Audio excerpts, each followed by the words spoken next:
Hello guys, welcome to my channel Comfort Cooking. இன்னைக்கு நம்ம பார்க்க போறது ஒரு சத்து மாவு ஹெல்த் மிக்ஸ் ரெசிபி தான். வீட்லயே பண்ணக்கூடியது.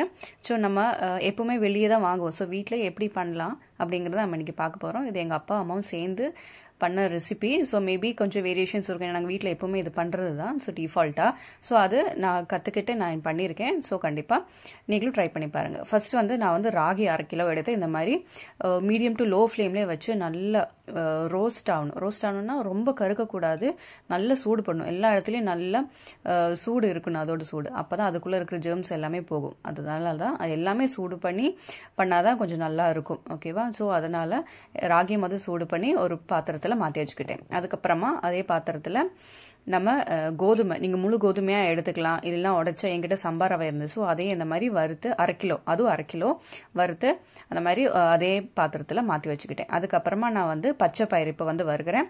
பச்சை பயிர் அதே மாதிரி 1/2 கிலோ அதை இதே மாதிரி போட்டு எல்லா இடத்துலையும் நல்லா வறுப்படுற மாதிரி வச்சு சூடாக இருக்கும்போது அந்த பவுலில் ஆட் பண்ணிக்கிறேன். அதுக்கப்புறமா கருப்பு உளுந்து முழு உளுந்தும் எடுத்துக்கலாம். என்கிட்ட உடச்ச உளுந்து இருந்தது. ஸோ அது ஒரு 200 கிராம், சரிங்களா?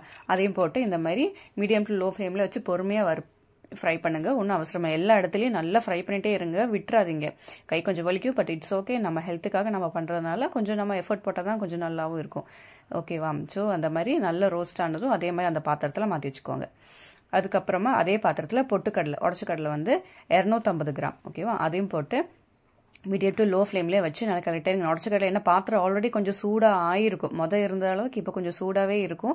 ஸோ பார்த்து ஹேண்டில் பண்ணுங்க. ஈஸியாகவே அது ரோஸ்ட் ஆயிரும். ரெண்டாவது கருகிடக்கூடாது, கருகினா டேஸ்ட்டு நல்லாவே இருக்காது. அதனால பார்த்து கிளறிட்டே இருங்க. அந்த மாதிரி சூடானதும் திருப்பி அதே மாதிரி ஒரு பவுலில் போட்டு மாற்றி வச்சுட்டே இருங்க. ஓகேவா?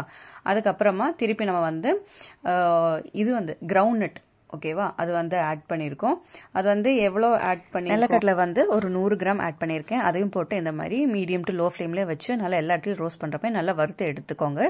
இது என்ன பண்ணுறோம்னா, இந்த நிலக்கடலை ஒரு தனியாக ஒரு பாத்திரத்தில் போட்டு வச்சுக்கலாம். ஏன்னா இதெல்லாம் நம்ம மிக்சியில் நம்ம மாவு பொடிக்கும் போது கொஞ்சம் அதோட ஒரு எண்ணெய் பிசு தனமாக வரும். அதனால இந்த மாதிரி ஐட்டம்ஸ் எல்லாம் கொஞ்சம் தனியாக மாற்றி வச்சுக்கலாம். அதுக்கப்புறமா நான் சேர்த்துக்கிறது கம்பு 1/2 கிலோ, அதே மாதிரி 1/2 கிலோ எடுத்துக்கோங்க.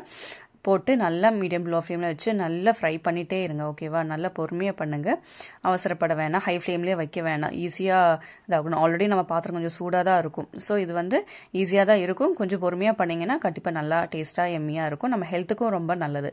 கம்பு அதே மாதிரி ஃப்ரை ஆனதும் திருப்பி அதே மாதிரி இதை விட பாத்திரம் பத்தாதனால கொஞ்சம் பெரிய பாத்திரமாக எடுத்து நான் போட்டு வச்சுக்கிட்டேன்.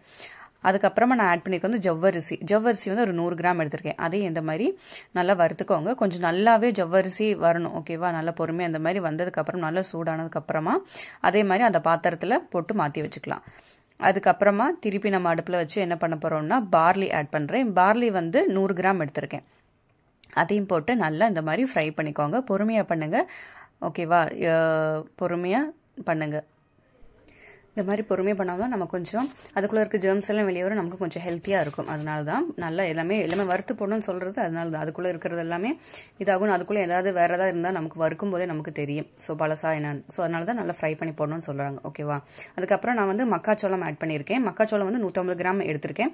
இதெல்லாமே நான் கண்டிப்பாக நான் டிஸ்கிரிப்ஷனில் ஆட் பண்ணுறேன். ஸோ யாருக்காவது எப்பயாவது டவுட்ஸ் இருந்ததுன்னா டிஸ்கிரிப்ஷனில் நீங்கள் பார்த்தா உங்களுக்கு ஈஸியாக பார்த்துக்கலாம். ஓகேவா?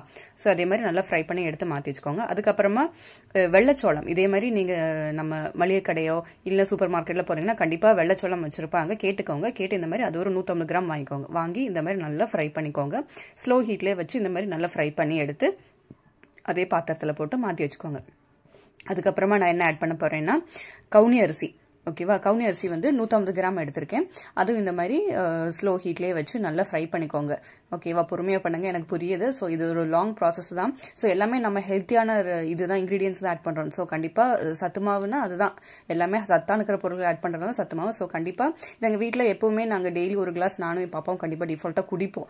எங்களுக்கு அது வேணும். ரெண்டாவது அது சின்ன வயசுலேயே பழகிடுச்சு. வெளியே இருக்கிறவங்க எங்களுக்கு பிடிக்காது. சின்ன வயசுலேயே அப்பாவோட ரெசிபி எங்களுக்கு எங்களுக்கு குடிச்சு பழகுறதுனால எங்களுக்கு வேற எதுவும் செட் ஆகிறதுனால அப்பா கிட்ட கேட்டு நான் அது பண்ணியிருக்கேன். ஸோ நீங்களும் கண்டிப்பாக ட்ரை பண்ணி பாருங்க. கொஞ்சம் குவான்டிட்டி வேணா எடுத்து ட்ரை பண்ணி பாருங்க. ஓகேவா?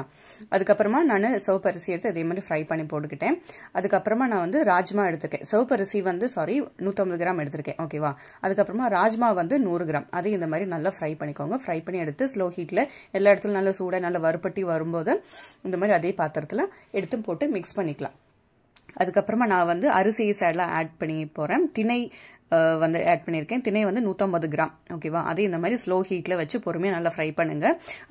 இதுல என்ன பிரச்சனைனா நம்ம கை எடுத்துடக்கூடாது. கை எடுத்தோம்னா சட்டி ஆல்ரெடி சூடா இருக்கும், பாட் ஆல்ரெடி சூடா இருக்கும். எடுத்தோம்னா அடியில மட்டும் கொஞ்சம் கருகிரும், அந்த இடம் மட்டும் ரொம்ப சூடா இருக்கும். அதனால கிளறிட்டே இருக்கணும். ஓகேவா, பொறுமையாக இந்த மாதிரி நல்லா கொஞ்ச நேரம் நம்ம ஹார்ட் ஒர்க் போட்டோம்னா நமக்கு ஹெல்த்தியா இருக்கிறனால தான். ஸோ அதனால கிளறிட்டே இருங்க, கை விட்டுறாதீங்க. அதுக்கப்புறமா திணை ஆட் பண்ணி இந்த மாதிரி மாற்றினதுக்கு அப்புறமா சாமையை வந்து அதே மாதிரி 150 கிராம் ஆட் பண்ணியிருக்கேன்.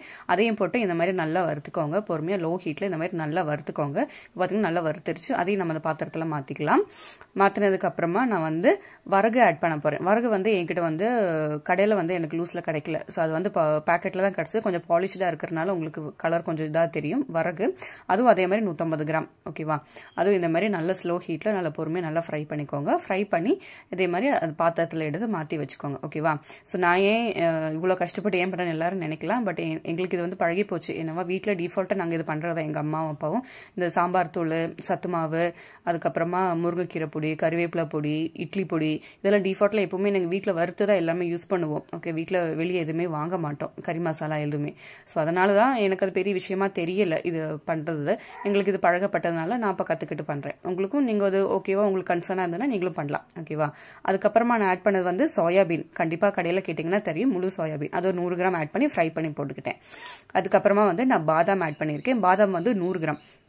அது இந்த மாதிரி பொறுமையாக நல்லா ஃப்ரை பண்ணிக்கோங்க. ஃப்ரை பண்ணி எடுத்து இந்த மாதிரி எடுத்து மாற்றி வச்சுக்கோங்க. அதுக்கப்புறமா நான் வந்து ஆட் பண்ண போகிறது வந்து கேஷ்யூ நட். ஓகேவா, முந்திரி பருப்பு. அதுவும் இந்த மாதிரி நல்லா ஃப்ரை பண்ணிக்கோங்க. மீடியம் டு லோ ஃப்ளேமில் வச்சு நல்லா ஃப்ரை ஆனதும் இந்த மாதிரி எடுத்து ஒரு பாத்திரத்தில் எடுத்து மாற்றி வச்சுக்கோங்க. ஓகேவா, மாற்றி அடித்ததுக்கப்புறமா நான் வந்து சுக்கும் ஏலக்காவும் எடுத்திருக்கேன். ஓகேவா, சுக்கு வந்து கொஞ்சமாக சின்ன பீஸ்ட்டும், ஏலக்காய் வந்து 3-4 தான் ஆட் பண்ணியிருக்கேன். அதையும் போட்டு இந்த மாதிரி நல்லா ஃப்ரை பண்ணி எடுத்து மாற்றி வச்சுக்கோங்க.